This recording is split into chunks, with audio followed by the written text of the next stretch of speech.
పిల్లలు ఇంత కష్టపడుతున్నారని ఎప్పుడైనా అన్నాడా? చక్కగా గంధం రాసుకున్నాడు, చక్కగా దండలు వేసుకున్నాడు, చక్కగా బట్టలు కట్టుకున్నాడు కదా.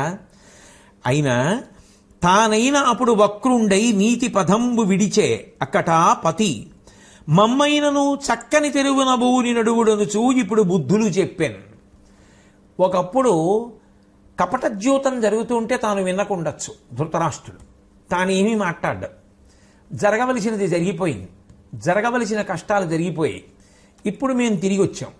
అప్పుడు తను చేయవలసిందే తాను చేయలేదు. ఇప్పుడు మేం చేయవలసింది మాత్రం ఏం చేయాలో చెప్పడానికి నిన్ను పంపించాడా? అది చెప్పడానికి నువ్వు వచ్చావా మా దగ్గరికి? ఎవరిందమయట్టుల కామది తలచిన బొసగుగాక మాకు కుడిమిండిదే నీరు ప్రక్కగునుడని చదురడిచిన మనసు పొందు చక్కంబడుచే. లోకంలో ఎవరైనా ప్రేమతో కలిసి ప్రవర్తించాలి అంటే అవతల వారి మీద ముందు ప్రేమ చూపించి ప్రేమతో కలిసి ప్రవర్తిస్తే ప్రేమ చేత కార్యం సిద్ధిస్తుంది. అంతేకాని కుడువంతా యువతలవాడు తీసేసుకుని అందులో ఓ చెళ్ళగిల్లి అవతలవాడి చేతిలో పెట్టి మన ఇద్దరం సంతోషంగా ఉందామంటే కుదురుతుందా? ఎలా కుదురుతుంది? కుడువంతా వాడు తినేస్తూ చిన్న చెళ్ళ యువతలవాడి చేతిలో పెట్టాడా? పెట్టినప్పుడు వాడు అదేంటో నువ్వంతా తినేస్తూ నాకేమీ పెట్టకుండా మనం కలిసి బతుకుదాం, ఇలాగే సంతోషంగా ఉందామంటే జరిగే విషయమా? కాబట్టి ముందు అసలు ధృతరాష్ట్రుల్లో మార్పు రావాలి కదా అని సంపద దక్కి ఉండగా అశక్తులనంజను మమ్ము పిలిచి పూజింపగనంత బేలెపతి ఎప్పుడు చెప్పెడు వారల బుద్ధి ఆడమన్నింపక ఇంక నేలయగు నీ వడియాసల వచ్చి రిత్తగారింపగమాను ఆతని చరిత్రము నీకును మాకు వింతయే. ఇవాళ మమ్మల్ని ఇంత పూజించి మా మీద ఇంత ఆదరణ చూపించాడు అంటే ధృతరాష్ట్రుడేం అమాయకుడు కాదు. మేం బలహీనులుగా ఉన్నాము అని అనుకుంటే ఇవేం చేయడు. మేం బలవంతులుగా ఉన్నాం కాబట్టి ఇవాళ ఇదిగో ఈ పనులన్నీ చేస్తున్నాడు. నిజంగా ఒకళ్ళకి చెప్పేటప్పుడు తనకి ఇతరులు చెప్పిన మాట పాటించే అలవాటు ఒకటి ఉన్నవాడైతే తాను ఇతరులు చెప్పిన మంచి మాటలు ఇంతకుముందు ఎందుకు పాటించకుండా ఉన్నాడు? ఇప్పుడు తను చెప్పినవన్నీ మేం విని తను అనుకున్నట్టుగా కార్యాలు జరగాలంటే జరుగుతాయని ఎలా అనుకుంటున్నాడు? నీవు లేనిపోని ఆశలన్నీ పెట్టుకుని వచ్చి ఊరికే నీ ప్రసంగంతో మమ్మల్ని బాధపెట్టకు. అదో సమయం వృధా చేయడం. కాబట్టి అతని ప్రవర్తన నీకు కొత్త మాకు కొత్త అని అడిగాడు. సంజయుడు తాను ఎంతో బాగా ప్రసంగం చేశానని అనుకున్నా ధర్మం విషయంలో ధర్మరాజు గారి మనసులో ఏదో అస్పష్టత కల్పించగలనేమో అని అనుకున్నా నేను కృతకృత్యుడను కాలేకపోతున్నానన్న విషయం స్పష్టంగా అప్పటికే సంజయుడికి అర్థమైపోయి ఉండాలి. అసలు ధృతరాష్ట్రుడు మంచి మాటలు అవును అని అంగీకరిస్తాడా సంజయ? ఎప్పుడైనా చెప్పు. ఎంత స్పష్టంగా తిన్నగా అడుగుతున్నాడు ధర్మరాజు. ఎవరైనా పెద్దలు భీష్మద్రోణాదులు మంచి మాటలు చెప్తే అవును వీళ్ళు చెప్పినది మంచి మాట అని ముందు అసలు అది మంచి అని అంగీకరించి కొడతాడా? అదే దుర్యోధనుడైతే విషం మింగేస్తున్నా సరే అది విషం రా అని తెలుసున్నా లేదు నా కొడుకు మహావీరుడు అది తాగిన బతుకుతాడంటాడు. అంటే దుర్యోధనుడు తప్పు చేస్తున్నా తప్పనడం. ఇతరులు ఎంత పెద్దవారైనా వారు మంచి చెప్తే అది మంచి అనడం. ఇక అట్లాంటి వాడు పెద్దరికం స్థానంలో కూర్చున్న తర్వాత మంచి జరగమంటే ఎలా జరుగుతుంది? అసలు ఆయనకి మంచి చేయించాలన్న ఉద్దేశం ఉంటే కదా, అసలు ఆ కొడుకుతో మంచి పనులు చేయిద్దాం అనుకుంటే కదా. జూదం వలన వచ్చేటటువంటి సంపదకి ఆశపడద్దు అని ఆ రోజునే కపటద్యూతం జరుగుతుంటే విదురుడు చెప్పాడు. విన్నాడా? విదురుడు చెప్పినటువంటి మాట నమ్మి అంతటి మహానుభావుడు ధర్మమూర్తి విదురుడు చెప్తున్నాడు రా నీకెందుకురా ఈ ఆశ, తప్పురా వాళ్ళ రాజ్యం వాళ్ళకి ఇచ్చేసేయని చెప్పి ఆనాడే చూపుడు వేలు ధృతరాష్ట్రుడు చూపించుంటే ఇంత కథ నడిచి ఉండేదా? అసలు తను చేస్తాడా అలాగా? తను చేయడు. కానీ తన కొడుకులైనటువంటి దుర్యోధనుడు దుశ్శాసనుడు వాళ్ళకి మిత్రుడైనటువంటి కర్ణుడు ఎటువంటి ఆలోచనలు చేస్తారో ఏ కుట్రలు చేస్తారో వాళ్ళు ఏ మాటలు చెప్పమని తనకి చెప్తారో అవి చెప్తాడో అవి చేస్తాడు. ఆయన వలన ప్రయోజనం నెరవేరుతుందా? ఆయన మంచి చేస్తాడా? సంధి జరుగుతుందా? ఇది జరిగే కార్యమే. ఇది కార్యస్వరూపం.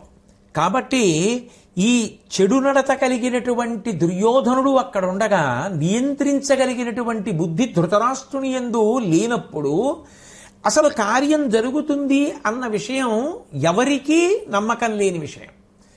నువ్వు మాత్రం ఏమిటో చాలా పెద్ద మనిషి తరహాగా వాళ్ళు గొప్పవాళ్ళు, చాలా గొప్పవాళ్ళు, చాలా మంచివాళ్ళు, ప్రేమైకమూర్తులు, నువ్వు శాంతమూర్తివి, అక్కర్లేనివి ఎన్నో విషయాలు మాట్లాడుతున్నావు సంజయ.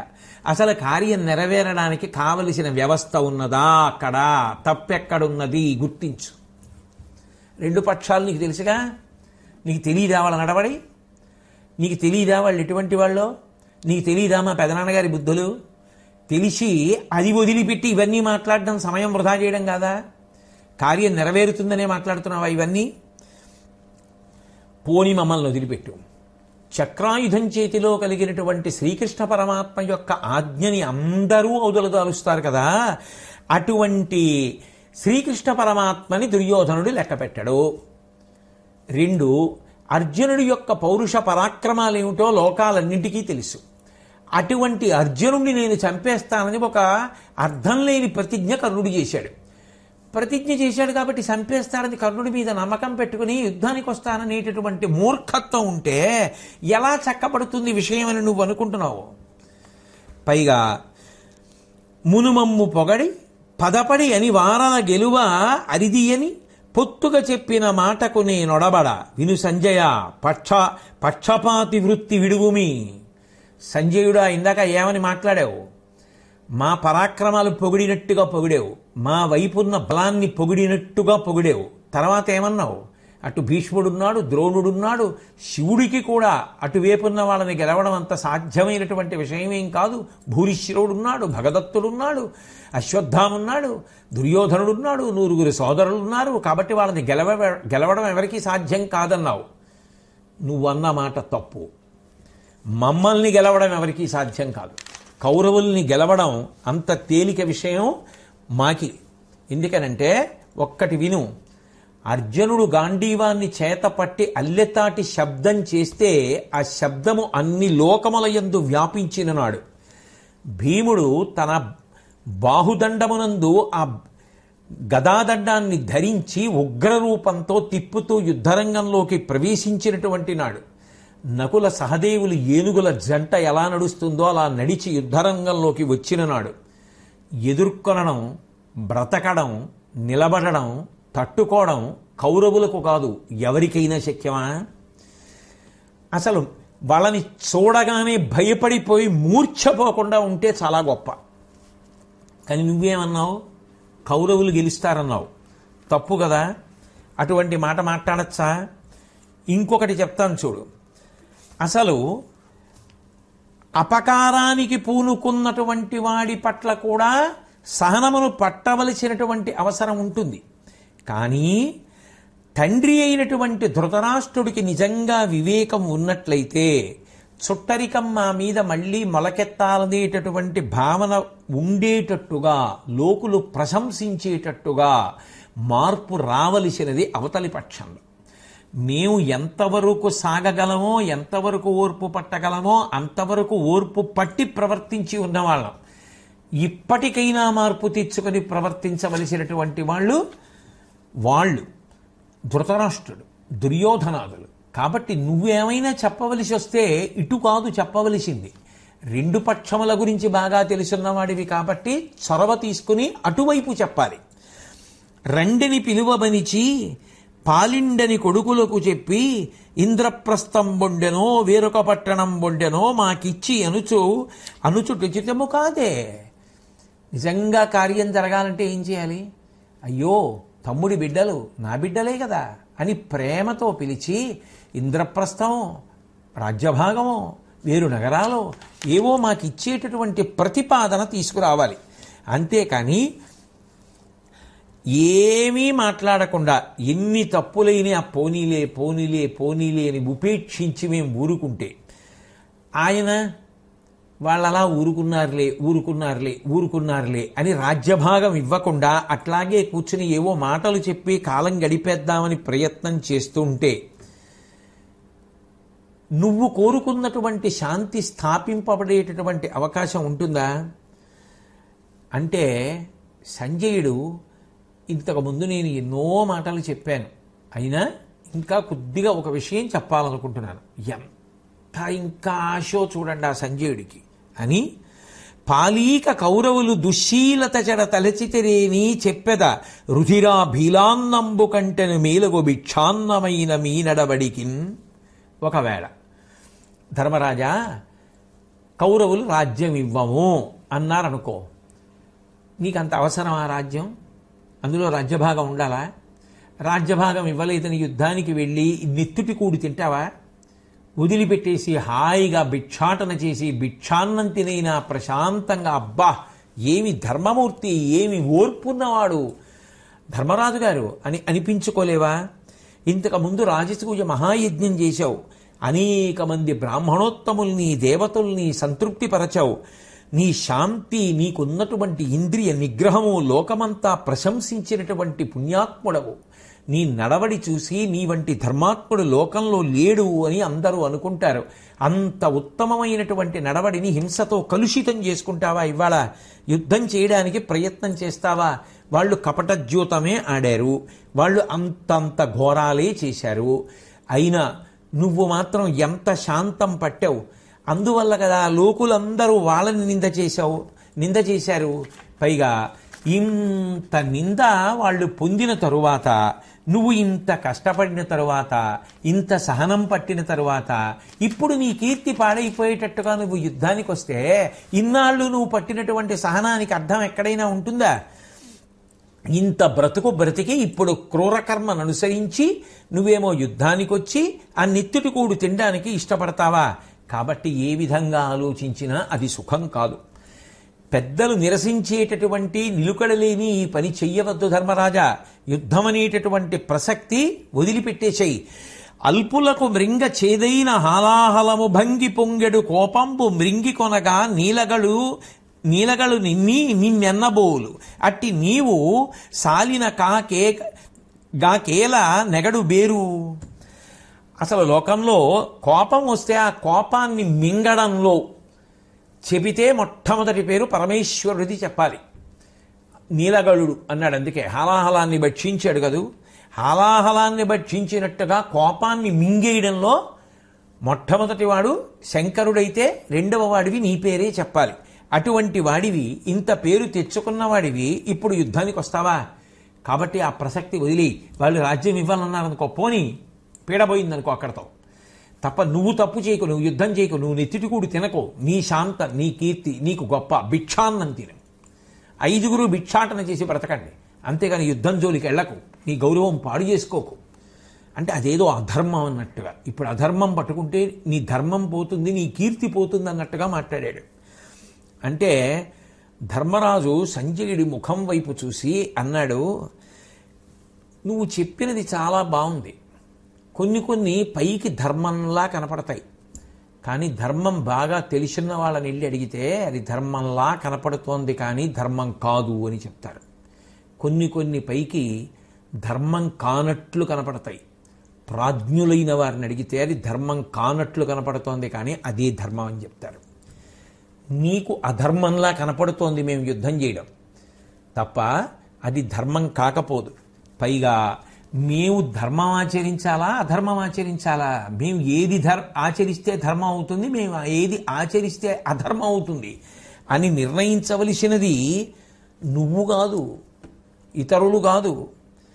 అహింస పరమధర్మమే కావచ్చు కాక, కానీ వంశానికి కళంకం తెచ్చేటటువంటి వాళ్ళు, సమాజానికి చీడపురుగులైనటువంటి వాళ్ళని చంపి శాంతి స్థాపించడం అధర్మం అవుతుందని ఎవరైనా చెప్పారా? పైగా ధర్మాన్ని చెప్పగలిగినటువంటి వాడెవరు? శ్రీకృష్ణ పరమాత్మ.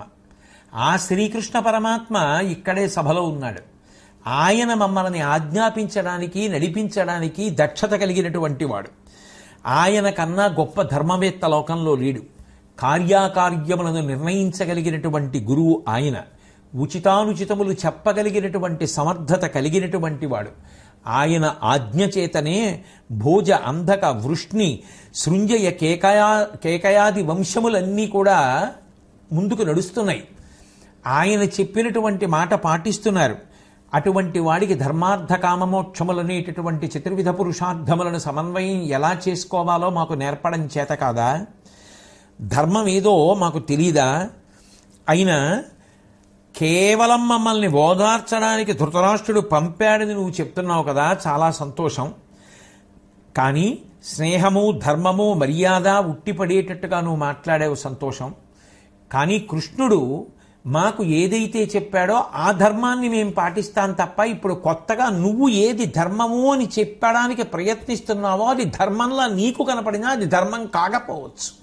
కాబట్టి దానికి ప్రసక్తి వదిలిపెట్టని చెప్పాడు ధర్మరాజు.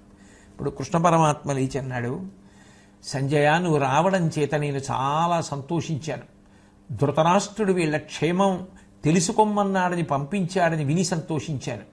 నేను కూడా ధృతరాష్ట్రుడి గురించి ఆలోచించినప్పుడు ఆయనకి అశుభం కలగకూడదు అని ఆలోచిస్తూ ఉంటాను. జరగవలసినటువంటి కార్యక్రమం గురించి మాట్లాడావు, మంచిదే. కానీ ఇన్ని జరిగిన తరువాత అవమానములు జరిగిపోయిన తరువాత, అనకూడని మాటలు పాండవుల్ని అన్న తరువాత, వాళ్ళు ఇన్ని కష్టాలు పడి వచ్చిన తరువాత వాళ్ళ రాజ్యభాగం వాళ్ళకి ఇవ్వనప్పుడు సంధి కుదిరేటటువంటి అవకాశం ఉంటుందా? ధర్మరాజు గారి యొక్క హృదయం తెలిసింది కదా, ఆయన మాటలు విన్నావు కదా, ఇంకా సంధి కుదురుతుందని నీకు అభిప్రాయం ఉందా మనసులో? ఎలా కుదురుతుంది సంధి? సంధి కుదరాలి అంటే వాళ్ళ రాజ్యభాగం వాళ్ళకి ఇవ్వాలి కదా. వాళ్ళ రాజ్యభాగం వాళ్ళకి ఇవ్వనప్పుడు మహాగర్వి అయినటువంటి దుర్యోధనుడి మాటలు వినేటటువంటి వాడు, పైగా ఎప్పుడూ దుర్యోధనుడికి ప్రయోజనం చేకూర్చాలనేటటువంటి ఆలోచన ఉన్నటువంటి ధృతరాష్ట్ర మహారాజు గారు కార్యాన్ని సమర్థవంతంగా నిర్వహించినప్పుడు శాంతి ఏర్పడేటటువంటి అవకాశం ఉంటుందా? సరే, జరిగినది ఏదో జరిగింది, అందరం కలిసి మెలిసి బతుకుదాం అని అనుకుంటే జరగవలసినది సంధి రూపంలో రాజ్య విభాగం. నిజంగా వీళ్ళకి సహనం తప్పి ఉంటే వీళ్ళు ద్రుపదుడి యొక్క ప్రధాన పురోహితుడిని రాయబారానికి పంపించి ఉండేవారా? తండ్రి అయితేనేమిటి, ఇంతకుముందు మమ్మల్ని ఎన్ని కష్టాలు పెట్టాడు, మేము అవి నియమాలు పూర్తి చేసి వచ్చిన తర్వాత మా రాజ్యం మాకు ఇవ్వాలని చెప్పి తనంత తాను స్వచ్ఛందంగా ముందుకు రానప్పుడు మేమెందుకు ఉపేక్షించాలని వీళ్ళు ఎప్పుడో యుద్ధానికే బయలుదేరి వచ్చి ఉంటే ఏం చేసి ఉండేవాడు ధృతరాష్ట్రుడు? అలా రాకూడదని ఓపిక పట్టారు కాబట్టి కదా పంపించారు రాయబారానికి. ఆ రాయబారంలో ఏం మాట్లాడారో, ధృతరాష్ట్రుడు ఏం చెప్పాడో అన్ని విషయాలు నీకు తెలుసు కదా. అయినా నిన్నొక విషయం అడుగుతాను, చెప్పు.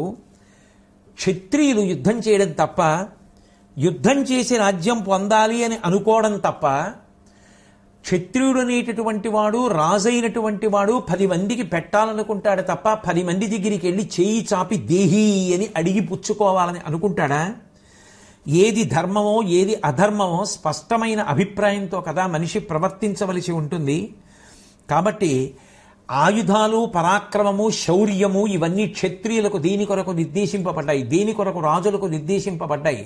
అధర్మం జరుగుతున్నప్పుడు చూసి ఊరుకోకుండా యుద్ధానికి వెళ్ళి ప్రాణత్యాగం చేసైనా ధర్మాన్ని నిలబెట్టాలన్నది కదా ఈ యుగంలో ధర్మం. ఆనాడు జరుగుతున్నది ద్వాపర యుగం కదా. అయినప్పుడు మరి పాండవుల యొక్క అస్త్రాలు, పాండవుల యొక్క పరాక్రమం, పాండవుల యొక్క శౌర్యం, అధర్మాత్ముడైనటువంటి దుర్యోధనుడు తనకి తగని రాజ్యభాగాన్ని అనుభవిస్తున్నాడని తెలిసి కూడా ఊరుకోవడానికి అంటావా? దేనికి వీళ్ళ దగ్గర ఈ అస్త్ర సంపద? అలా ఊరుకోవడం క్షాత్రధర్మం అవుతుందా? అంటే సంజయుడు, దేవా, మీరు మీ మనసులో ఇవన్నీ పట్టించుకుంటే కార్యం సఫలమవుతుందా? కాబట్టి మీ మనసులో ఇవన్నీ పట్టించుకోకండి అన్నాడు. అంటే కృష్ణ పరమాత్మ అన్నాడు, పట్టించుకోకుండా ఉండడానికి వీలైనటువంటి విషయాలు జరిగాయా? ఆనాడు కపటజ్యూతం జరిగినప్పుడు సుహృజ్యూతం అని పేరు పెట్టి పిలిచారు.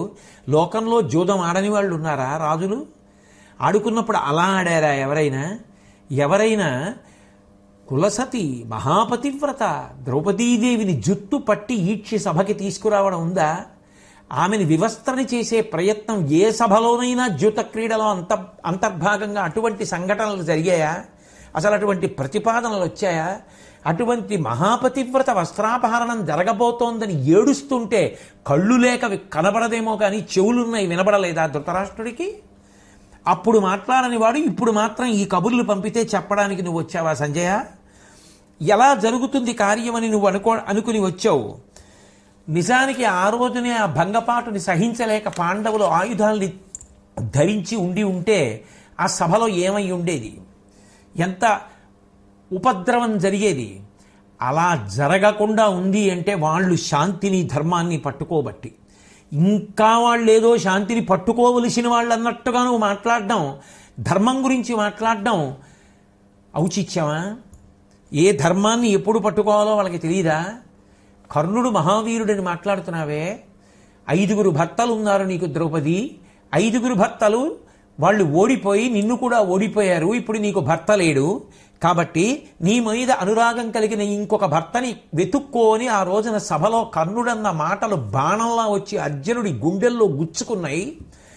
గుచ్చుకొని బాధ పెడుతున్నా కూడా 12 సంవత్సరాల అరణ్యవాసంలో 1 సంవత్సరం అజ్ఞాతవాసంలో బాధ ఓర్చి ఎదురు చూశాడు తప్ప తెగబడి కర్ణుడి జోలికి వచ్చాడా? రాలేదే. అటువంటి వాళ్ళకి ఓర్పు గురించి ఇప్పుడు సందేశం చెప్తున్నావా నువ్వు? కాబట్టి ఈ పాండవులంతా కూడా నిష్ఫలులు, పౌరుషహీనులు, వీళ్ళలో పౌరుషవంతుడైనటువంటి మనుష్యుడెవడు అని వీళ్ళు అరణ్యవాసానికి బయలుదేరుతున్నప్పుడు దుర్యోధన దుశ్శాసనాదులు మాట్లాడుతుంటే ఆనాడు తప్పు రాలా మాట్లాడకూడదు అని చెప్పి తన కొడుకుల్ని వెనక్కి పిలిచి నిగ్రహించగలిగాడా ధృతరాష్ట్రుడు? అది చెయ్యలేనటువంటి వాడు ఇవాళ పాండవులు ఇంకా ఓర్పు పట్టాలి, ఇంకా ఓర్పు పట్టాలి, ఇంకా ఓర్పు పట్టాలి, వాళ్ళు యుద్ధానికి రాకూడదు, మనసులో కోపం పెట్టుకూడదు అని సందేశం పంపితే మాత్రం చెప్పడానికి నువ్వెలా వచ్చావు? నేను ఒక్క విషయం చెప్పనా సంజయ, వీళ్ళే దండెత్తి వస్తే చనిపోయేది నిజానికి పాండవుల యొక్క కారణంగా కాదు. కౌరవులు చనిపోయేది ఎందుకో తెలుసా? వాళ్ళ దురాశ వల్ల వాళ్ళు చనిపోతారు. అందుకే నేను ఒక్క మాట చెప్తాను విను. రోషమయ మహాతరువు సుయోధనుడు, ఉరుస్కందమందులోన కర్ణుడు, అలరు కొమ్మ సౌబలుండు, కుసుమ ఫలములు దుశ్శాసనుండు, మూలశక్తి తండ్రి. అవతల పక్షంలో ఒక పెద్ద చెట్టుందయా, అర్థం పర్థం లేనటువంటి క్రోధస్వరూపమైనటువంటి వాడు. ఆ క్రోధమనేటటువంటి పెద్ద చెట్టు దుర్యోధనుడు, దానికి ఉన్నటువంటి పెద్ద బోధే స్కందం ఆ కర్ణుడు, శకుని దానికి పూచిన పూలకొమ్మ, దుశ్శాసనుడు దాని యొక్క పుష్ప ఫలములు, తండ్రి ధృతరాష్ట్రుడు ఆ చెట్టుకంతటికి మూలం. యువతల వైపు ధర్మజుండు ధర్మతరువు, అర్జునుడు ఘనస్కంధము, అనిలసుతుడు శాఖ, కవలు పుష్ప ఫలములు, ఏను భూసురులను వేదములు తదీయమైన మూలచయము. యువతల వైపు ఓ చెట్టుంది, ధర్మరాజు గారు అనేటటువంటి పెద్ద చెట్టు. ఆ చెట్టుకి అర్జునుడు పెద్ద బోధే, భీముడు దానికి కొమ్మ, నకుల సహదేవులు పూలు పండ్లు, కృష్ణుడనైన నేను, బ్రాహ్మణులు, వేదములు ఆ చెట్టుకంతటికీ కూడా మూలం. కాబట్టి నేను ఒక్క మాట చెప్తాను విను. కౌరవులు అరణ్యం లాంటివారు, పాండవులు సింహాల లాంటివారు. అరణ్యంలో సింహాలుంటే ఎవ్వరూ అడవిలో ఉన్న చెట్లు నరకరు. అడవి లేకపోతే సింహాలు లేవు, ఉండడానికి అవకాశం లేదు. అడవి సింహాలు రెండు ఉంటే ఒకదాన్నొకటి రక్షించుకుంటాయి. కౌరవులు పాండవులు కలిసి ఉంటే చక్కగా అందరూ కలిసి సంతోషంగా ఉంటారు. కానీ ఈ విషయం తెలియవలసిన వాడెవరు? ధృతరాష్ట్రుడికి తెలియాలి. ఇద్దరూ నా బిడ్డలే, తమ్ముడి బిడ్డలు నా బిడ్డలు కలిసి మెలిసి ఉంటే శత్రువులైనటువంటి వారు కన్నెత్తి చూడలేరు, రాజ్యం నిలబడుతుంది. అందరూ సంతోషంగా ఉండాలని కోరవలసినటువంటి వాడు. ఆయన కోరనప్పుడు పొసగమంటే సంధి ఎలా పొసగుతుంది? అయినా నేనే స్వయంగా బయలుదేరి రాయబారానికి వస్తాను. కౌరవులకు వాళ్ళ దురాశ గురించి వాళ్ళకి చెప్తాను, వాళ్ళు మార్చుకోవలసినటువంటి విధానం గురించి చెప్తాను. సంధి కుదిరిందా? మంచిదే. కానీ సంజయ, సంధి కుదిరేటటువంటి స్థితి నీకు కనపడుతోందా అని అడిగితే, చాలా సంతోషం మహానుభావ, కృష్ణ పరమాత్మ, నువ్వే సంధికి స్వయంగా బయలుదేరి వస్తాను అంటే నాకంతకన్నా కావలసిందే ఉంది, నేను సెలవు పుచ్చుకుంటానన్నాడు అప్పుడు సంజయుడు. అప్పుడు ధర్మరాజు గారు మళ్ళీ ఆ సంజయుడు వంక చూసి, భీమార్జున నకుల సహదేవులు వాళ్ళందరి యొక్క హృదయాన్ని తెలియచేయి, వాళ్ళందరి యొక్క క్షేమాన్ని అడిగానని చెప్పు. ధృతరాష్ట్రుడికి, భీష్ముడికి, ద్రోణుడికి, నకుల అశ్వత్థామ గురుపుత్రుడైనటువంటి అశ్వత్థామకి అందరినీ కూడా అడిగానని చెప్పు. గురువులకు పెద్దలకు నా నమస్కారాలు తెలియచేయి, సోమదత్త భూరిశ్వరులకు తల వంచి నమస్కరించానని ప్రకటించు. అశ్వత్థామని ఆలింగనం చేసుకున్నానని చెప్పు. విదురుడితో శల్యుడితో పరమ వినయంతో మాట్లాడు. ఆ దుశ్శాసనుడి యొక్క క్షేమాన్ని, దుర్యోధనుడి యొక్క క్షేమాన్ని కనుక్కున్నానని చెప్పి మాట్లాడు. ఏది ఏమైనప్పటికీ కూడా అందరం కలిసి మెలసి బ్రతికేటట్టుగా సంతోషంగా కూర్చోపెట్టి మాట్లాడి సమస్య పరిష్కరించి రాజ్యాన్ని పంచి ఇవ్వవలసినటువంటి అవసరం ధృతరాష్ట్రుడి మీదే ఉంది అని నా మాటగా నిండు పేరవలకంలో స్పష్టంగా మా పెదనాన్నగారికి చెప్పు అని అందరూ పగలడిగేటట్టుగా బ్రతికేటట్టుగా చెయ్యగలిగినటువంటి వాడు ధృతరాష్ట్రుడే. ఈ విషయంలో ఏ సందేహం ఉండకూడదని చెప్పు అని మా వంశానికంతటికీ పెద్ద మహానుభావుడు భీష్మాచార్యుల వారితో కూడా ఒక మాట చెప్పు. అన్యాయానికి చావుకి దూరంగా మనుషులందరూ నింద లేకుండా కలిసి మలిసి బ్రతికేటట్టుగా ప్రయత్నం చెయ్యమని చెప్పు. అట్లాగే దుర్యోధనుడితో ఒక్క మాట చెప్పు. పాండవులు వాళ్ళకి ఇప్పటి వరకు జరిగినటువంటి ఆపదలు, ఇప్పటి వరకు వాళ్ళకి జరిగినటువంటి అవమానాలని ఓర్చి కష్టములు పడి ఉన్నారు. కానీ వాళ్ళ కోపం ప్రబలి సింహాలులా వాళ్లకు యుద్ధరంగంలోకి రాకుండా ఉండేటట్టుగా తన ఆలోచనని మార్చుకుని ప్రవర్తించవలసినటువంటి విధానం దుర్యోధనుడి మీదుంది. కలిసి మెలిసి బ్రతకడానికి ఎటువంటి కార్యం నెరవేరాలో అటువంటి ఆలోచన చెయ్యమని చెప్పు. ఒకవేళ అంత రాజ్యం ఇవ్వలేనంటాడా, కనీసం 5 ఊళ్ళు ఇమ్మను. కుశస్థలము, వృక్షస్థలము, వాసంతి, వారణావతము సరిపోతాయి. అటువంటివి కాదంటాడా, మేము 5గురు ఉండడానికి 5 ఊళ్ళు ఇమ్మను. అది జరగనప్పుడు సంధి అనేటటువంటిది పొసగే విషయం కాదు. ఈ విషయాలు మా హృదయాన్ని స్పష్టంగా సంజయ నువ్వు తెలియచెయ్యమని చెప్పి ధర్మరాజు గారు చెప్పిన తర్వాత ధర్మరాజు గారి దగ్గర సెలవు తీసుకుని సంజయుడు బయలుదేరి హస్తినాపురాన్ని చేరుకుని ధృతరాష్ట్ర మహారాజు గారిని కలుసుకుని జరిగినటువంటి ఆ ప్రయత్నం, దానిలో ధర్మరాజు గారి యొక్క హృదయం, కృష్ణుడి యొక్క హృదయం, భీమార్జున నకుల సహదేవుల యొక్క ఆలోచనలు చెప్పడానికి ప్రయత్నం చేశాడు. కాబట్టి శ్రీకృష్ణ పరమాత్మ యొక్క అనుగ్రహ విశేషం చేత సంజయుడికి తాను ధర్మం గురించి ఎంత జాగ్రత్తగా ధర్మరాజు గారి మనసులో వైక్లభ్యం కల్పించాలని ప్రయత్నించినా కుదరనటువంటి స్థితి ఏర్పడింది.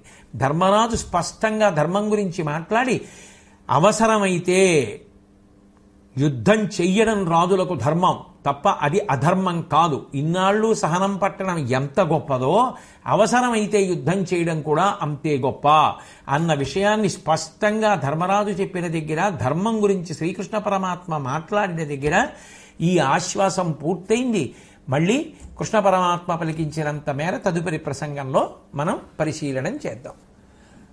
ఉపప్లావ్యానికి వెళ్ళి ధృతరాష్ట్రుడు చెప్పమన్నటువంటి సందేశాన్ని పాండవులకు వినిపించినటువంటి సంజయుడు మళ్ళీ వాళ్ళ దగ్గర వీడ్కోలు తీసుకుని వాయువేగంతో గుర్రాలను పరిగెత్తించి సూర్యాస్తమయ సమయానికి తిరిగి హస్తినాపురానికి చేరుకున్నాడు. తిన్నగా తన ఇంటికి వెళ్లకుండా మొట్టమొదట అంతఃపురానికి వెళ్ళి ధృతరాష్ట్రుడి యొక్క దర్శనం చేసుకుని తాను వచ్చాడు అన్న విషయాన్ని ధృతరాష్ట్రుడికి తెలియచేసి ఆయన పాదములకు మ్రొక్కి నమస్కరించి తన యొక్క వినయ విధేయతలను ప్రకటించాడు. ఆ వచ్చినటువంటి సంజయుణ్ణి ధృతరాష్ట్రుడు తన పక్కన కూర్చోపెట్టుకుని వెళ్ళి వచ్చినటువంటి విషయాలు తెలియచెయ్యమని అడిగాడు. ఇందులో మనం జాగ్రత్తగా పరిశీలనం చేస్తే సంజయుడు మహానుభావుడు, మహాధార్మికుడు. మహాభారతంలో విదురుడు, సంజయుడు ఒకే స్వభావం కలిగినటువంటి వారు కనపడతారు. లోకంలో ఎప్పుడైనా పరమ ధార్మికుడైనటువంటి వాడు వేరొక ధార్మికుడి దగ్గర ఉద్యోగం చేయడం చాలా తేలిక, ఆయన దగ్గర ఉండడం చాలా తేలిక. కానీ మహాభారతంలో 2 కనపడతారు, ఒకడు విదురుడు, ఒకడు సంజయుడు. వీళ్ళిద్దరూ కూడా పరమ ధార్మికమైనటువంటి లక్షణములు ఉన్నవారు, మంచి గుణములు కలిగినటువంటి వారు, ఆజన్మాంతము ధర్మాన్నే అనుష్ఠించినటువంటి మహాత్ములు, సకల విషయ పరిజ్ఞానము కలిగినటువంటి వారు, రాగద్వేషములు లేనివారు. అయినప్పటికీ కూడా విచిత్రం ఏమిటంటే అటు విదురుడు ఇటు సంజయుడు ఇద్దరూ కూడా పరమ దుర్మార్గుడైనటువంటి ధృతరాష్ట్రుడి దగ్గర మంత్రులుగా పనిచేయడం. వాళ్ళు ఇద్దరూ కూడా దుష్టగుణములకు ఆలవాలమైనటువంటి దుర్యోధనుడు, దుశ్శాసనుడు, కర్ణుడు, శకుని మొదలైన వారు ఎక్కడున్నారో అక్కడ ఉండి ధర్మానుష్ఠానం ఎంత మాత్రమూ చెక్కు చెదరకుండా, వాళ్ళ వలన వీళ్ళు ప్రభావితులు కాకుండా వాళ్ళని వాళ్ళు రక్షించుకుంటూ వీలైన చోటల్లా ధర్మం గురించి ఎంత చెప్పాలో అంత చెప్తూ ధర్మం మీద అంత విశ్వాసంతోటే అలాగే ఉండిపోయారు తప్ప ఏనాడు కూడా ధర్మ వ్యతిరేకంగా ప్రవర్తించలేదు. రెండవ అద్భుతమైనటువంటి గుణం, ఎప్పుడెప్పుడు రాజుకి చెప్పవలసి వచ్చినా ఇది ధర్మ వ్యతిరేకమైన విషయం, రాజు అనుష్ఠించకూడదు అన్నది ఏదైనా సరే అది చెప్పేటప్పుడు ఎక్కడా కూడా వాళ్ళు మొగమాటానికి తావివ్వలేదు. ఇలా మాట్లాడితే రాజు ఏమైనా అనుకుంటాడేమో అనేటటువంటి అక్కరలేని భేషజానికి పోలేదు. నిజంగా రాజు యొక్క హితాన్ని కోరుకున్న వాళ్ళు కాబట్టి ఉన్నది ఉన్నట్టుగా ధర్మం గురించి మాట్లాడినటువంటి మహితాత్ములు. అన్నిటినీ మించి విశేషం ఏమిటంటే వాళ్ళిద్దరి యొక్క ప్రభుభక్తి. ధృతరాష్ట్రుడు రాజుగా ఉండగా కాదు, ధృతరాష్ట్రుడు కురుక్షేత్ర యుద్ధంలో దుర్యోధనుడు ఓడిపోయి మరణించిన తరువాత, ధర్మరాజు గారు రాజైపోయిన తరువాత కూడా వీళ్ళిద్దరూ ధృతరాష్ట్రుడిని అనుగమిస్తూనే ఉన్నారు. చిట్ట చివరికి ధృతరాష్ట్రుడు శరీరాన్ని విడిచిపెట్టక ముందు శరీరాన్ని విడిచిపెట్టి ధర్మరాజు యందు ఐక్యమైపోయినటువంటి వాడు విదురుడు. అట్లాగే ధృతరాష్ట్రుడు శరీరాన్ని విడిచిపెట్టే పర్యంతము ధృతరాష్ట్రుడితోనే ఉన్నటువంటి వాడు సంజయుడు. వాళ్ళిద్దరి యొక్క ప్రభుభక్తి శంకించలేనిది. అంత మాత్రం చేత వాళ్ళది అంధభక్తి కాదు. మనకి రాజు ఏదో జీతం ఇస్తున్నాడు కాబట్టి, రాజు భోగభాగ్యాలు సమకూర్చాడు కాబట్టి మనం రాజుకి వ్యతిరేకంగా రాజు దగ్గర మాట్లాడడం బాగుండదు, ఆయన మనసు చిన్నపుచ్చుకుంటుందేమోనని వాళ్ళు ఎప్పుడూ కూడా మంచి చెప్పడానికి వెనుకాడలేదు. ఉన్నది ఉన్నట్టుగా కుండ బద్దలగొట్టినట్టుగా ఏ విధమైనటువంటి అరమరిక మనసులో పెట్టుకోకుండా నిజంగా ప్రభుహితాన్ని కోరుకున్న వాళ్ళై ఏ మొగమాటం లేకుండా మాట్లాడినటువంటి వాళ్ళు సంజయుడు విదురుడు. అందున విశేషం ఏమి అంటే, ప్రభువు 10 మందిలో ఉండగా చిన్నతనం చేసి మాట్లాడితే అది ప్రభువు యొక్క గౌరవానికి భంగపాటు. అందుకే 10 మందిలో ఉండగా ప్రభువు దగ్గర వాళ్ళు ప్రవర్తించే విధానం వేరు. ప్రభువు ఒక్కడే ఉన్నప్పుడు వాళ్ళు ఇక ఏ అరమరిక లేకుండా ప్రభువు చేసినటువంటి తప్పుని నిష్పక్షపాతంగా ఎత్తి చూపిస్తారు. నీకు ధర్మమునందు అనురక్తి లేదు, ఈ కారణం చేతనే సర్వనాశనం అయిపోతావని ఉన్నది ఉన్నట్టుగా హెచ్చరించి చూపిస్తారు. ఇన్ని సుగుణములు కలిగినటువంటి వాళ్ళు సంజయుడు విదురుడు. మహాభారతం ఉద్యోగ పర్వంలో సంజయుడు విదురుడు ఒకరి పక్కన ఒకరు కనపడతారు. ఇప్పుడు ఈ ఘట్టంలో సంజయుడు వెళ్ళగానే విదురుడు రావడం, సంజయుడు మాట్లాడిన తర్వాత విదురుడు మాట్లాడడం, ఇద్దరు మాట్లాడిన ధృతరాష్ట్రుడి మనసు మాత్రం అలాగే ఉండడం, ఆయన ఏ ధార్మికమైన నిర్ణయాన్ని తీసుకోకపోవడం, చిట్ట చివరికి పతనాన్ని పొందిన తర్వాత అప్పుడు విదురవాక్కులు జ్ఞాపకానికి వచ్చి వగచడం ఆశ్చర్యకరమైనటువంటి విషయం. మనిషికి తెలియకపోవడం తప్పు కాదు. అందరికీ అన్నీ తెలియాలి అని లోకంలో ఎక్కడా నిర్ణయం లేదు. చాలామందికి చాలా తెలియకపోవచ్చు, కానీ చెప్పేవాడు ఉన్నప్పుడు, ఆ చెప్పేవాడు దక్షత కలిగిన వాడైనప్పుడు, ధార్మికుడైనప్పుడు, పక్షపాత రహితుడైనప్పుడు, శాస్త్రమును ప్రమాణముగా చేసుకుని మాట్లాడగలిగినటువంటి వాడైనప్పుడు ఆయనని కేవలం బాహ్యంలో ఆదరించి పక్కన కూర్చోపెట్టుకోవడం ఒక్కటి, చెప్పిన మాటలు ఈ చెవితో విని చెవితో వదిలేయడం అన్నది అర్థం లేని విషయం. వాళ్ళ మాటలకు విలువ లేనప్పుడు, వాళ్ళ మాటలకు ప్రాధాన్యత ఇవ్వనప్పుడు, ఆ మాటలను జీర్ణం చేసుకుని తన యొక్క జీవన విధానంలో మార్పు తెచ్చుకోలేనప్పుడు అది చెప్పిన వాడికి ఏ విధమైనటువంటి నష్టాన్ని తేదు. కానీ అటువంటి మాటలు విని కూడా తన జీవిత పదాన్ని మార్చుకొని వాడు ఎవరుంటాడో వాడు సర్వనాశనం అయిపోతాడు. అందుకే ఈ ఉద్యోగ పర్వంలో ఆశ్చర్యకరమైన విషయం ఏమి అంటే, అదే ధృతరాష్ట్రుడితో ఒకే వరుస క్రమంలో ముందు సంజయుడు మాట్లాడితే తర్వాత విదురుడు మాట్లాడతాడు. ఈ భాగం ఏదైతే ఉందో దాన్ని ప్రత్యేక ప్రతిపత్తినిచ్చి పరిశీలించవలసి ఉంటుంది. ఎందుకని అంటే ఇద్దరు మహాధర్మాత్ములైనటువంటి వ్యక్తులు అత్యంత కీలకమైనటువంటి ఘట్టంలో ఈసారి మాట వినకపోతే ఇక కులనాశనం తప్ప వేరొక మార్గం లేదు ధృతరాష్ట్రుడికి. అటువంటి సమయంలో వాళ్ళిద్దరూ మాట్లాడుతున్నారు. ఒకడు రాయబారానికి వెళ్ళి వచ్చి తన విద్యుక్త కర్తవ్యంగా ప్రభువుని కలిసి సంక్షేపంగా జరిగినటువంటి విషయాన్ని చెప్పి వెళ్ళిపోవడానికి సిద్ధపడుతున్నాడు. వేరొకడు తనంత తానుగా ధృతరాష్ట్రుడు పిలిస్తే వచ్చి మాట్లాడబోతున్నాడు. రెండవ ఆయన విదురుడు, మొదట ఆయన సంజయుడు. అందుకే పరమ ధార్మికులు మహాత్ములైనటువంటి ఇద్దరు వ్యక్తులు మాట్లాడుతున్నటువంటి ఈ భాగం చాలా ప్రధానమైన భాగం. తనకు అప్పగించిన కర్తవ్యాన్ని తాను పూర్తి చేసేశాడు. వచ్చిన తరువాత అంత బడలిపోయినవాడు ఇంటికి వెళ్లకుండా ప్రభు కార్యం మీద వెళ్ళాడు కాబట్టి ముందు ప్రభు దర్శనం చేసుకుని ఆయన పాదములకు నమస్కరించి ధృతరాష్ట్రుడు ఆదరించి కూర్చోపెట్టి జరిగిన విషయాన్ని చెప్పమని అడిగితే మాట్లాడడం మొదలుపెట్టాడు సంజయుడు. దేవర పంపగాజని యుధిష్ఠరునింగని వచ్చినాడ నా భువి ఆ విభుడప్రమేయ గుణపూజ్యుడు మీకు నమస్కరించే సంభావన చేసే నాకిచటి బంధువుల నెల్ల తలంచే మీ సుఖ శ్రీ విభవంబులన్ సుతుల సేమము నన్నడిగం ప్రసన్నుడై. ధర్మరాజు గారి దగ్గరికి వెళ్ళొచ్చినటువంటి సంజయుడు ధర్మరాజు యొక్క గుణములను, ధర్మరాజు ప్రవర్తించినటువంటి విధానాన్ని ఒక్క పద్యంలో ఎంతో అందంగా ఆవిష్కరించాడు. దేవర పంపగాజని, ఓ ధృతరాష్ట్ర మహారాజా, నువ్వు వెళ్ళమని ఆజ్ఞాపిస్తే వెళ్ళాను. యుధిష్ఠిరునింగని వచ్చినాడ, ధర్మరాజు గారిని చూసి వచ్చాను. ఆ భూవిభుడు అప్రమేయ గుణపూజ్యుడు, ఆ ధర్మరాజు ఇక పోల్చడానికి వీలు లేనన్ని గుణములు కలిగినటువంటి వాడు. మీకు నమస్కరించే సంభావన చేసే నీకు నమస్కరించాడు. నా పట్ల ఎంతో మర్యాద చూపించి సత్కరించాడు. ఇచటి బంధువులనెల్ల తలంచే, ఇక్కడ ఉన్నటువంటి బంధువులందరినీ పేరు పేరున స్మరించాడు.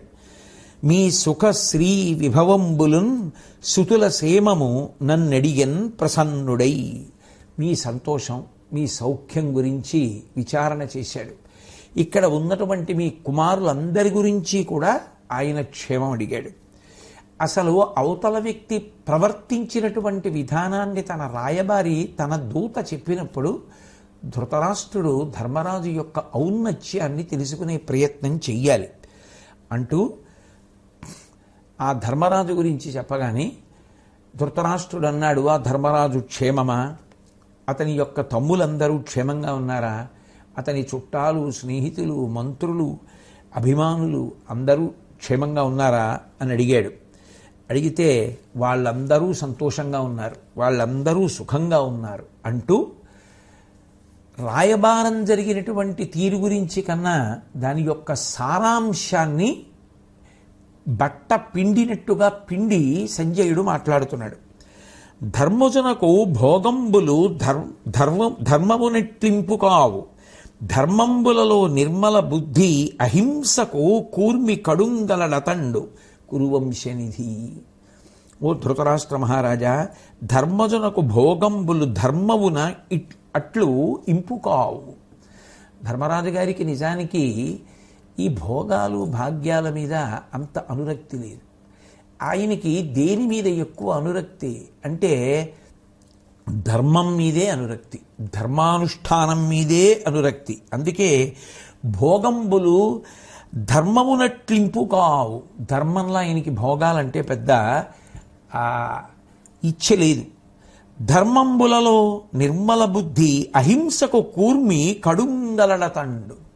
మళ్ళీ ధర్మాలలో అహింస అతనికి ప్రాణప్రదమైనటువంటి విషయం. అహింస పరమో ధర్మ అని కదూ. అందుకని చాలా ఓర్పు పడుతున్నాడు. ఆ అహింస అతని యొక్క జీవన విధానంలో, ధర్మానుష్ఠానంలో అత్యంత కీలకమైనది కనుక ఆయన అంత ఓర్పు పట్టి హింస జరగకూడదు అని చూస్తున్నాడు తప్ప నీ మీద భయంతో కాదు. అది ఆయన వ్యక్తిత్వం. ఎంత అందంగా చెప్పకుండా చెప్తున్నాడు, ప్రకటనంగా చెప్తున్నాడు. కాబట్టి కురువంశనిధి, ఓ ధృతరాష్ట్ర మహారాజా, నువ్వు తెలుసుకోవలసిన విషయమయ్యా అంటూ, మానుష శక్తి యొల్లడు సమంచిత దైవమా యుదియుండు, నీ పైన అతండు పుణ్యమును పాపము పెట్టినవాడు, నీవు నీ సూను వశంబకాని ఒక చొప్పు తలంపవు, కర్ణ సౌబలాధీనము కార్యనిశ్చయము, తెల్లము నీమతమెప్పు దేమియున్.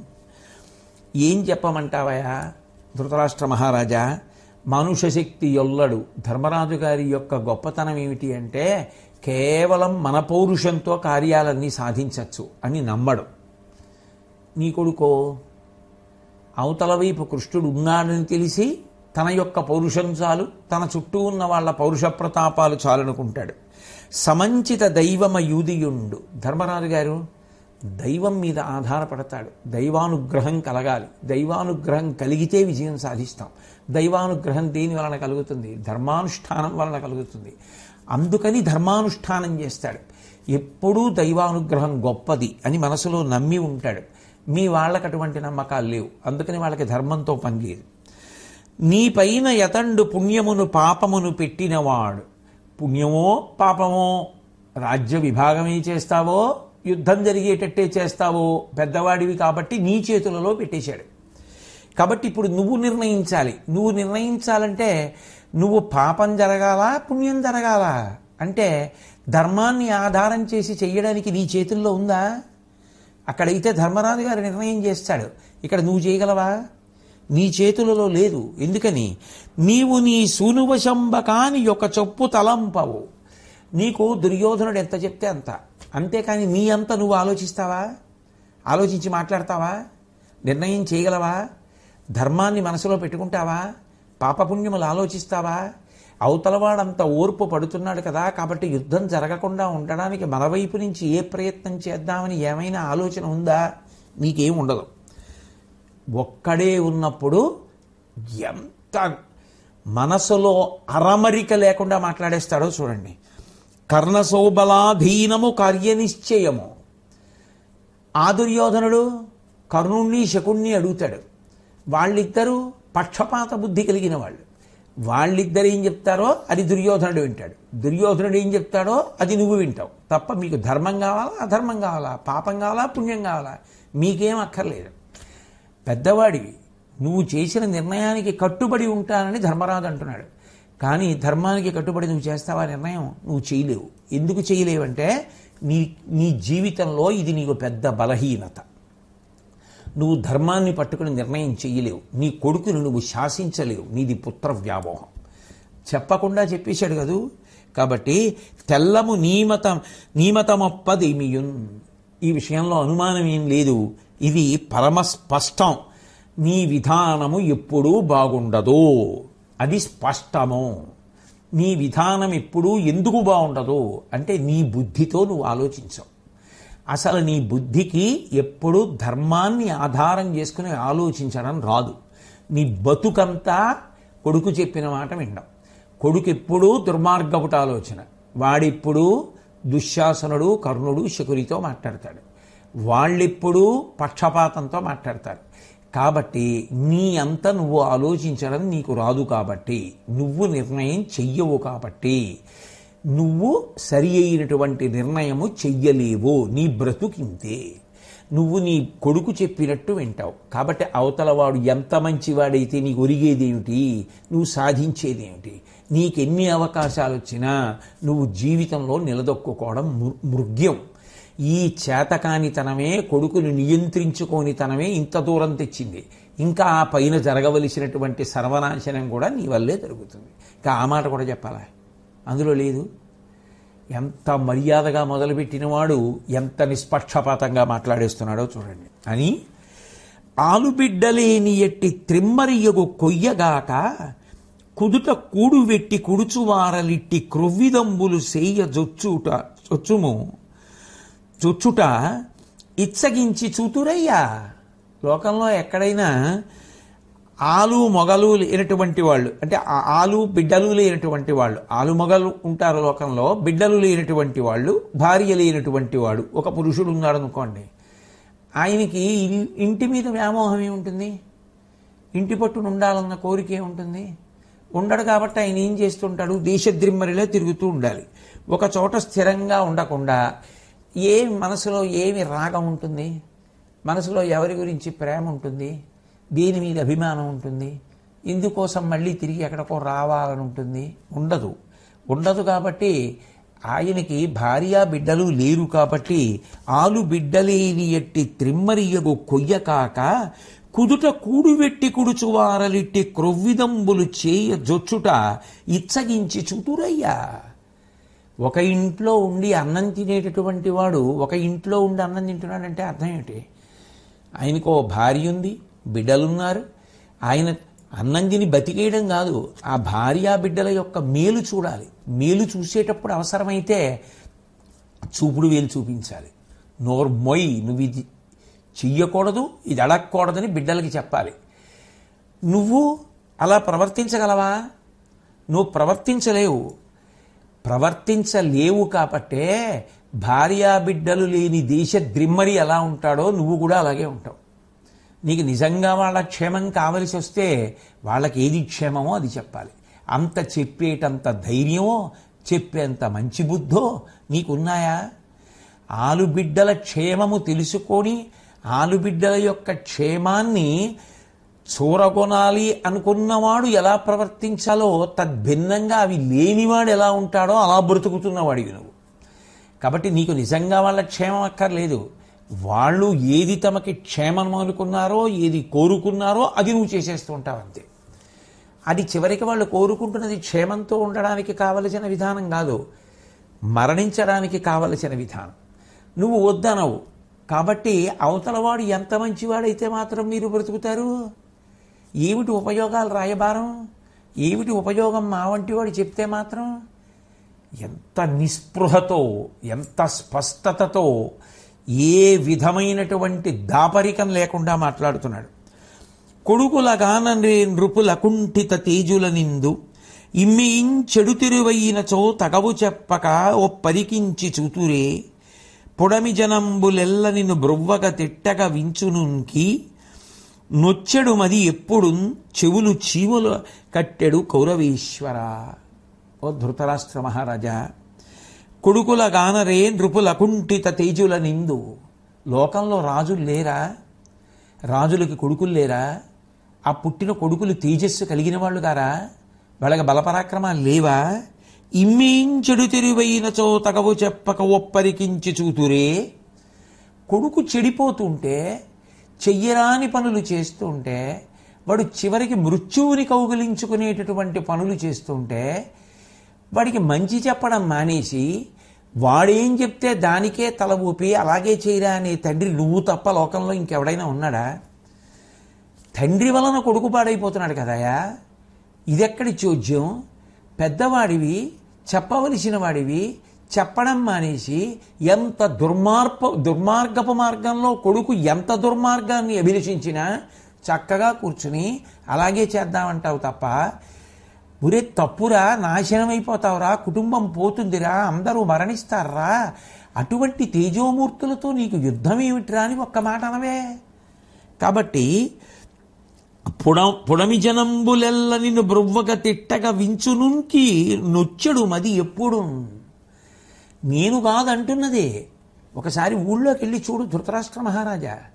రాజ్యంలో ఎక్కడ చూసినా జనులు నీ వంటి పెనువేప విత్తు ఉండడని, నీ అంత దుర్మార్గుడు లోకంలో ఉండడని, కొడుకుల మాట వినడం తప్ప ధర్మం గురించి కించిత్ కూడా నీకు పట్టదని, నీ వలననే చిట్ట చివరికి మహాయుద్ధం జరుగుతుందని, దాని వలన లోకమంతా నశిస్తుందని నిన్ను తిడుతూ ఉంటే వినలేకపోతున్నానయ్యా. అంతమంది, ఒకడు కాదు, జనులందరూ నిన్ను తిడుతున్న వాళ్లే. నువ్వు ప్రభువువా? ఒక ప్రభువు గొప్పతనం ఎప్పుడు? ప్రజలు ఆయనని చూసి, ఆయన గుణములను చూసి మెచ్చుకున్నప్పుడు, ఆయన పరిపాలనను చూసి అభినందించినప్పుడు. నీ గుణాలని చూసి ప్రజలు అసహ్యించుకుంటున్నారు. నీ గురించి మాట్లాడుకునే మాటలు వింటే నాకు సిగ్గేస్తోంది, నేను వినలేకపోతున్నాను. చెవులు చీములు పుట్టెడు కట్టెడు కౌరవేశ్వర. చెవుల్లో నాకు ఎంత బాధ కలుగుతోంది అంటే పుచ్చిపోయినటువంటి బాధ కలుగుతోంది. అంటే బయట ఉన్నటువంటి జనులు నీ గురించి అంత అసహ్యకరంగా చెప్పుకుంటున్నారు అంటే, నీ గురించి అంత అసహ్యకరంగా మాట్లాడుకుంటున్నారు అంటే, నీ గురించి మాట్లాడినటువంటి అంత అసహ్యకరమైనటువంటి మాటలు నేను వినలేకపోతున్నాను, చెవులు అంత బాధ పొందుతున్నాయి అవి వినలేక అంటే, అయినా నువ్వు మారవు, అయినా నీకు మాత్రం కొడుకు చెప్పిన మాటే కావాలి అంటే ఇక నీకు చెప్పగలిగిన వాడు ఎవరుంటాడు లోకంలో? దుశ్శాసనుడు, శకుని వీళ్ళిద్దరూ ఎప్పుడు మాట్లాడినా మాత్సర్యంతో మాట్లాడతారు.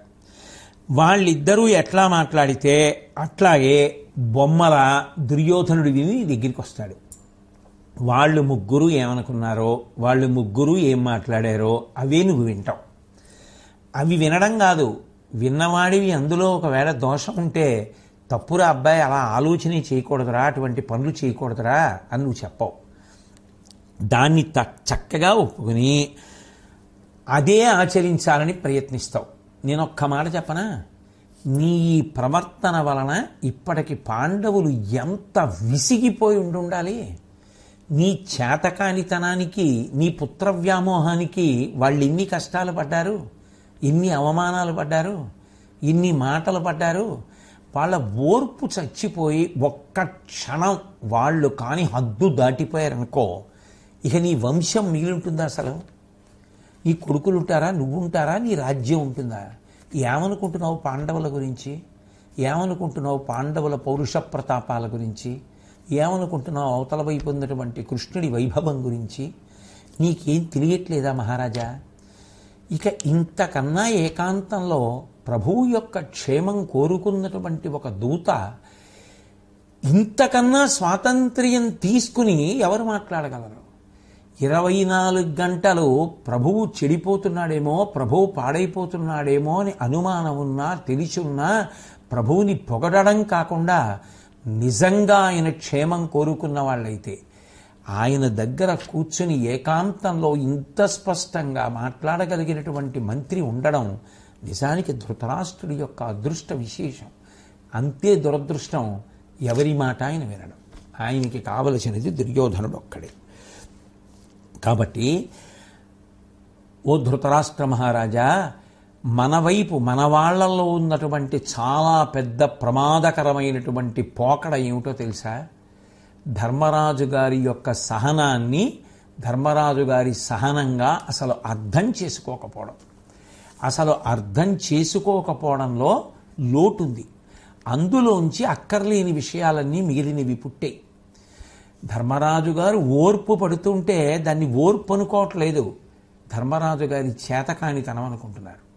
వీళ్ళని చూసి భయపడుతున్నాడు అనుకుంటున్నారు తప్ప ఆయన సహనమన్న గీత దాటిపోతే ఉత్తర క్షణం జరిగేటటువంటి విపత్కర పరిణామం గురించి, వీళ్ళు నాశనం అయిపోయేటటువంటి పద్ధతి గురించి కించిత్ కూడా ఆలోచించకపోవడం నీ వైపు ఉన్నటువంటి వాళ్ళందరిలో ఉన్నటువంటి దోషం. అసలు నిజానికి వాళ్ళని అనవలసిన అవసరం లేదు. ఏనాడు కపటద్యూతం జరిగిందో ఆనాడు ఈ భయంకరమైనటువంటి ముసలం పుట్టింది. ఆ రోజు నువ్వు ఉపేక్షతో చూస్తూ ఊరుకోకుండా, ఏది జరుగుతోందో తెలిసి కూడా ఉపేక్ష వహించి ఉండకుండా నువ్వు ఆనాడే ఆపు చేసి వాళ్ళకి అందవలసిన విభవాన్ని వాళ్ళకి ఇచ్చేసి నీ కొడుకుల్ని నియంత్రించి ఉంటే అసలు ఇంత దూరం వచ్చి ఉండేదా? ఇంత కష్టపడవలసిన అవసరం ఉంటుందా? నీకు ఇంకొక మాట చెప్పనా? ధర్మరాజు గారు సహనం పట్టడం ఒకటే కాదు, ధర్మరాజు గారు గొప్ప చాతుర్యము కూడా ఉన్నవాడు. ఎందుకో తెలుసా? తాను ఓర్పు పడతాడు, ఏమీ మాట్లాడడు, మౌనం పట్టి ఉంటాడు. ప్రజలు జరిగిన విషయాన్ని తెలుసుకొని తర్కించుకోలేనంత అమాయకులు కారు. జరిగిన సంఘటనని ఆధారం చేసుకొని ఎవడు ధర్మాన్ని విడిచిపెట్టాడు, ఎవడు ధర్మాన్ని పట్టుకున్నాడు, ఎవడు దుర్మార్గుడు, ఎవడు సన్మార్గుడు వాళ్ళు నిర్ణయించుకుంటారు.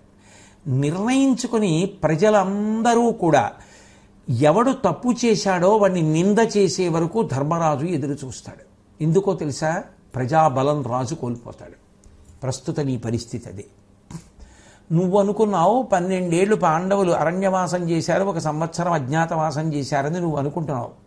ఈలోగా ప్రజలు వాళ్ళు పడుతున్న కష్టాలకి ఒకనాడు కీలకమైన ఘట్టంలో నువ్వు పట్టిన మౌనమే ప్రధాన కారణమని నిన్ను ఎంత నింద చేస్తున్నారో నీకు బుద్ధికి ఎక్కట్లేదు. ఇప్పుడు ప్రజలందరూ నిజానికి నీకు వ్యతిరేకంగా ఉన్నారు, నీ మీద ఎవరికీ అభిమానం లేదు. అటువంటి స్థితిలో నిజానికి చాలా తేలిక ధర్మరాజు గారికి జరగవలసినటువంటి కార్యం. కాబట్టి ఇప్పుడు లోకమంతా జరిగినటువంటి అన్యాయమునకు కారణము నువ్వే అని తీర్పునిచ్చి ఉంది. ఇటువంటి పరిస్థితి నీకు ఏర్పడిపోయిన తరువాత దిద్దడానికి ఇప్పటికైనా నువ్వు ప్రయత్నం చేయకపోతే ఆయన కానీ గీత దాటిపోయి యుద్ధానికి వచ్చేస్తున్నానని ఒక్క మాట అంటే అప్పుడు ధర్మరాజుని ఆపడ నీ తరమా నా తరమా? ఉన్న ఆఖరి అవకాశం కాలం నడిచి వెళ్ళిపోతోంది. ఈ వెళ్ళిపోతున్నటువంటి సమయంలో కూడా నువ్వు ఇలాగే మౌనం వహించి ఇప్పటికీ కూడా నువ్వు ధర్మపక్షపాతం వహించకుండా నిజంగా నీ బిడ్డల యొక్క క్షేమాన్ని కోరకుండా ఇలాగే ఉండాలి, ఇలాగే మౌనంగా ఉందాం, ఇంకా ఏదో చాతుర్యం ప్రదర్శిద్దాం, అప్పుడు నా కొడుకు ఏదో ఒరుగుతుందని నువ్వు అనుకుంటే నువ్వు చిట్ట చివరికి చేసేది నీ కొడుకులకి గొప్ప అపకారమే అని స్పష్టంగా చెప్పి చాలా దూరం ఉదయం బయలుదేరినటువంటి వాణ్ణి అత్యంత వేగంగా వచ్చాను. ఇంత దూరం రథంలో ప్రయాణం చేయడం వల్ల నా శరీరం అంతా బడలిపోయింది, ఒళ్ళంతా నిప్పి పెడుతోంది, నా మనసు కూడా నా స్వాధీనంలో లేదు, పొద్దు కూడా చాలా పోయింది. ఇప్పుడు నేను వెళ్ళి విశ్రాంతి తీసుకొని రేపు ప్రొద్దున తిరిగి వస్తాను. వచ్చిన తరువాత నీ కొడుకులు, బంధువులు, మిత్రులు, పెద్దలు అందరూ సభ తీర్చి ఉండగా నేను వెళ్ళిన తరువాత ఏం జరిగింది అన్న విషయాలన్నింటినీ కూడా సభామంటపంలో నీకు వినిపిస్తాడు. అప్పుడు నా దగ్గర విందువు కానివని చెప్పి బయలుదేరి వెళ్ళిపోయాడు సంజయుడు. సంజయుడు ఉన్నట్లుగా మాట్లాడి వెళ్ళిపోయాడు కదూ, ఉలుకుపాటు కలిగింది, భయపడ్డాడు. పరిస్థితి విషమిస్తోంది. పోనీ పరిస్థితి విషమిస్తోందని కొడుకు దుర్యోధనుడిని పిలిచి మందలించగలడా? మందలిద్దామన్న బుద్ధుందా? లేదు. రాజ్యమంతా దుర్యోధనుడికి దక్కాలి, మనసులో పేరాశ. అందుకని ఇప్పుడు స్వస్థతగా లేడు. స్వస్థతగా లేడు కాబట్టి నిద్ర పట్టదు. అందరూ నిద్రపోతుంటే ఒక్కడు నిద్ర పట్టక మేల్కొని ఉండడం చాలా చాలా కష్టమైనటువంటి విషయం. అందుకని కాసేపు మంచి మాటలు ఏవైనా ఉంటే ఆ మంచి మాటలు విన్న కారణం చేత మనసు ఊరట పొందుతుంది.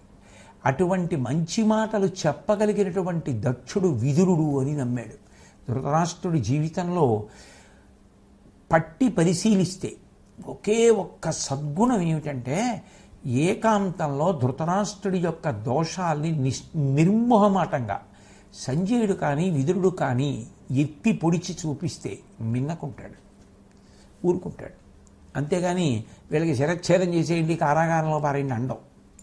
అదొకటి మెచ్చుకోదగ్గ విషయం. అందున విదురుడు లేకపోతే ఉండలేడు. అందుకే ఆరణ్యపర్వంలో సంజయుడిని పిలిపించి విడిపోయిన విదురుణ్ణి మళ్ళీ వెనక్కి పిలిపించుకున్నాడు. ఆ విదురుడు లేకుండా ఉండలేడు. తెలిసో తెలియకో పరమధర్మాత్ముడైనటువంటి విదురుడితో కూడి ఉంటాడు. కానీ ఆయన దగ్గర ఉన్నటువంటి గొప్ప దోషం ఏమిటంటే మంచి మాటలన్నీ దేనికి వింటాడు అంటే రెండు కారణాలకి వింటూ ఉంటాడు. ఒకటి నిద్ర పట్టడానికి వింటాడు. అంతకన్నా అన్యాయమైన విషయం ఉందా? నేను నిద్ర పట్టడానికి కాసేపు ఏదో పాట వింటానండి అంటే బాగుంది, ఏదో వాద్యం వింటానండి అంటే బాగుంది. నిద్ర పట్టడానికి మంచి మాటలు వింటానండి అంటే నిద్ర పట్టడానికి అవి పనికి రావాల్సిందే. అవి ఎందుకు పనికి రావాలి? నీ జీవితాన్ని మార్చుకోవడానికి పనికి రావాలి. అవి బాగా లేచి కూర్చుని విని నువ్వు అనుష్ఠాన పర్యంతంలోకి తెచ్చుకోవాలి. అంతేగాని రాత్రి పడుకోబోయే ముందు నేను మంచి మాటలు వింటుంటానండి, ఇది నీకు కుని కట్టే వరకునే, నీకు నిద్ర పట్టేసిన తర్వాత ఎవరో ఒకళ్ళు అది ఆపేయడానికే. అంటే ఈ రోజుల్లో అలా ఇంటికి వచ్చి రాత్రి నీకు నిద్ర పట్టే వరకు కూర్చుని చెప్పేవాడు ఏడి? అందుకని ఎవరో పెద్దలు చెప్పిన విషయాలు ఎక్కడో ఉంటాయి, ఏదో సాంకేతిక పురోగతి దృష్ట్యా అప్పుడు ఆయన ఏం వినాలనుకుంటే అది వినే అవకాశం ఒకటి ఉంటుంది, అది వింటాడు. ఎందుకని? నిద్ర బాగా పడ్డానికి. అప్పుడు ఆయన ఎవరవుతాడు? ధృతరాష్ట్రుడు అవుతాడు. నిద్ర పట్టడానికి వింటాడు. రెండు చాలా బాగా చెప్పారండి అనడానికి పనికి వస్తుంది. ధృతరాష్ట్రుడు ఏం చెప్తాడంటే విదురుడు చెప్పినవన్నీ వింటాడు. చాలా బాగా చెప్పావో విదురా అంటాడు. అందుకే చెప్పాడు విదురుడు, చాలా బాగా చెప్పారండి అని కితాబు కోసం కాదు చెప్తున్నది, అందులో ఒక్కటైనా అనుష్ఠించాలని చెప్తున్నాడు. ఏమై నువ్వు చెప్పింది అర్థమైంది, ఇవి పాటించక పాడైపోతాను, నేను ఇందులో ఈ విషయాన్ని పట్టుకుంటాను, తప్పకుండా అనుష్ఠాన పర్యంతంలోకి తెచ్చుకుంటాను అన్ననాడు కదా. చెప్పినవాడి శ్వాసకు పడినటువంటి కష్టానికి ఉపయోగం. కానీ అట్లా అనడు, నేను తప్పకుండా నువ్వు చెప్పిన విషయాన్ని అమలు చేస్తాను అనడు.